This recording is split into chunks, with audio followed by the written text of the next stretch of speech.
Hi everybody. Yeah, just to make it very clear, I have never eaten an elephant. I'll use that analogy anyway. But thanks for coming. My name's Duncan Roberts. I'm here to talk to you about my work called A Pragmatist Guide to the Metaverse. But before I do that, a little bit about the company that I work for. It's Cognizant. We're a 330,000 strong technology services and consulting company. And I work in our research function, exploring socio-economic trends, emerging technology, and seeing how that applies to our clients and how they can generate value from it. But this talk is about pragmatism. And if I may, I'll take you back to 1997, and me sitting in my parents' house, in my bedroom with my headphones on, listening to the album OK Computer by Radiohead. And on that album, there's a track called Fitter Happier. It's very weird. There's a computer voice, lots of plinky-plonky piano, and I love it. But there's a line in that track that says, pragmatism, not idealism. And it's something that stuck with me for quite some time. And I think it applies really well to the metaverse and kind of enterprise use cases for the metaverse. Because there's quite a lot of idealism around the metaverse in the way that we see this kind of interoperable utopian world.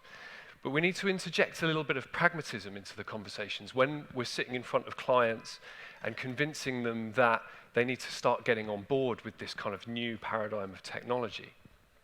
So what does that look like? Well, first it's acknowledging that the metaverse itself is a concept. It doesn't exist yet. No matter how much we want it to exist, it might actually never exist. We've heard lots of different kind of conversations around whether that interoperability will happen, who will the big players be, but will this singular kind of monolithic metaverse ever exist? We have to acknowledge that that's a question, not a kind of a predetermined end. So that leads me to a question as well where when we are discussing the metaverse, and we all sit in this room and we all have different definitions about what it means to us, how do we evangelize and strategize for something that we don't even have a singular definition for? Well, the answer to that is that we need to ask ourselves some questions again, which is all of these platforms that exist today, everything that everybody's building, they're usable right now. So how do we leverage that to get value from those technologies and then those concepts right now? But at the same time, make them agile and nimble enough to kind of move wherever the wind might take us in this kind of ever-changing world. I've written a report on the metaverse, and in the time it took me to write that, I had to keep changing it all the time because news was coming out constantly. So we need to kind of be agile when we're talking about this with our clients and our prospects.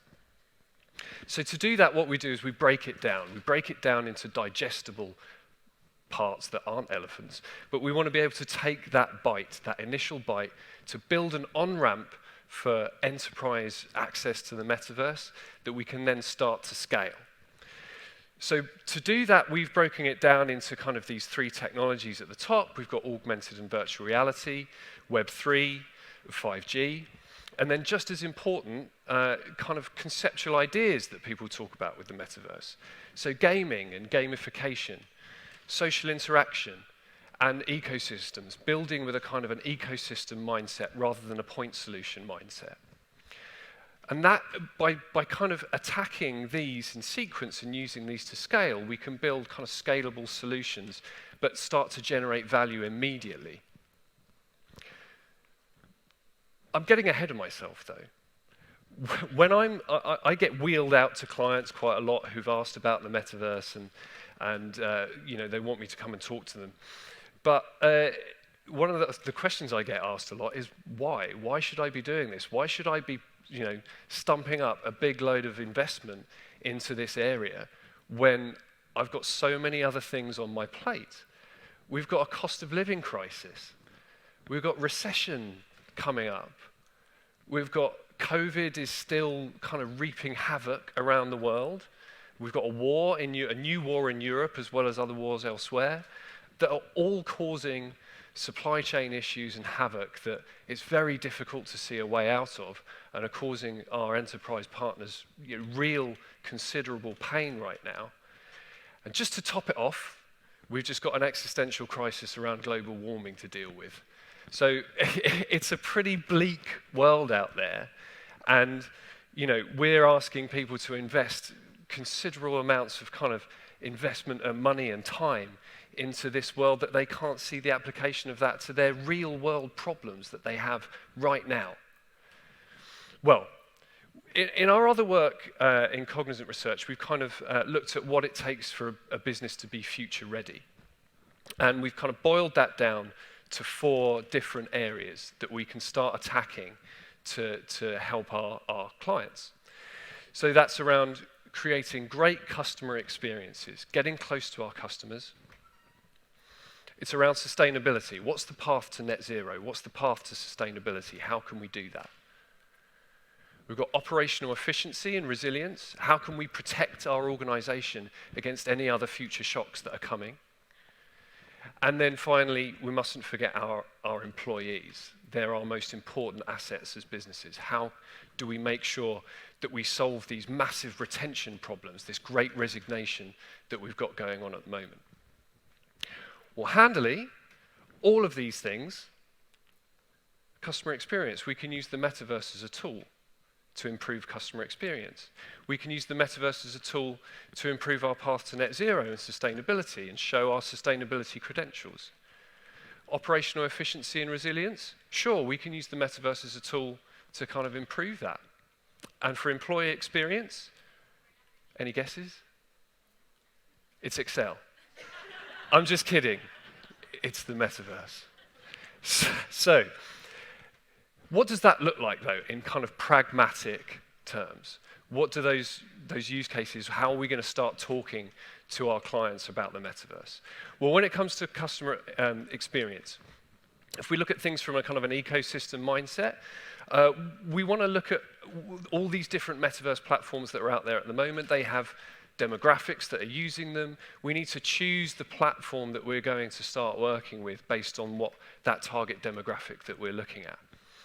We then want to, bring them together, create a social experience, give them, connections to other people. But crucially, I've been in virtual spaces where I've kind of gone in, looked around, gone, yeah, great, this is immersive, I love VR, and then I've left and I've never gone back.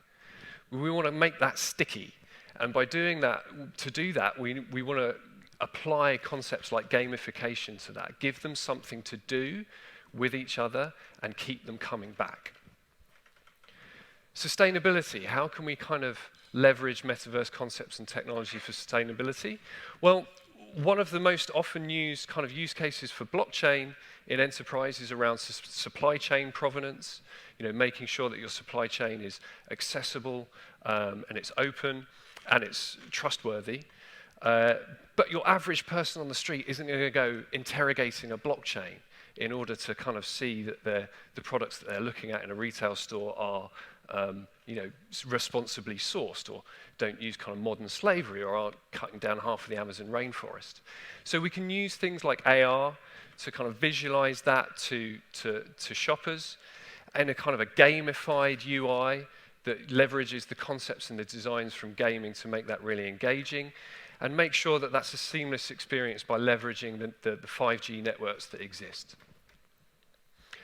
Operational efficiency. We have connected factories, we have connected warehouses, we've got IoT sensors kind of on everything now.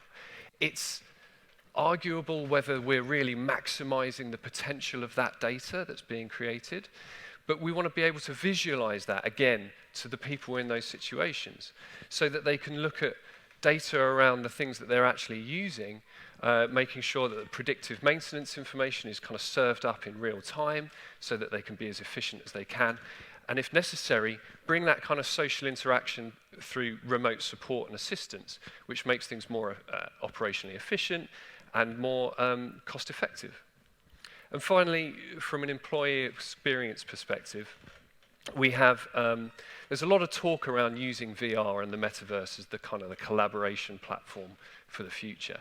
And I've used VR plenty enough times for kind of meeting colleagues and indeed friends.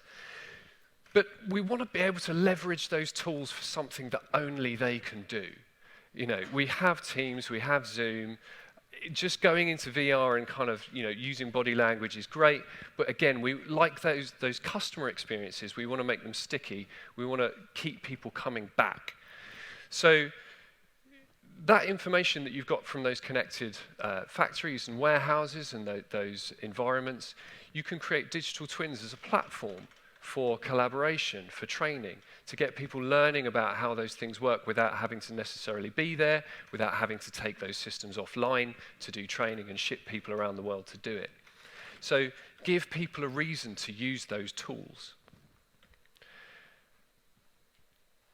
I think that the sort of sum total of this is that the metaverse is, it might not exist as this kind of monolithic concept that people are talking about, but there is stuff to be gained, value to be generated today, and by doing that, you will automatically kind of have that on-ramp onto whatever the future may bring for the metaverse. It will be an ROI generator, it's a retention builder, and it's a differentiator in terms of what you're doing.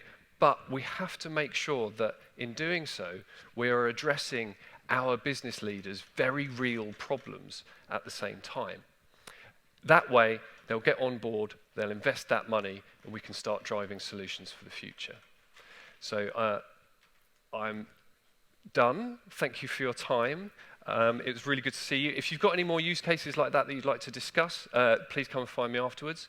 And I think it's lunchtime. So thanks very much.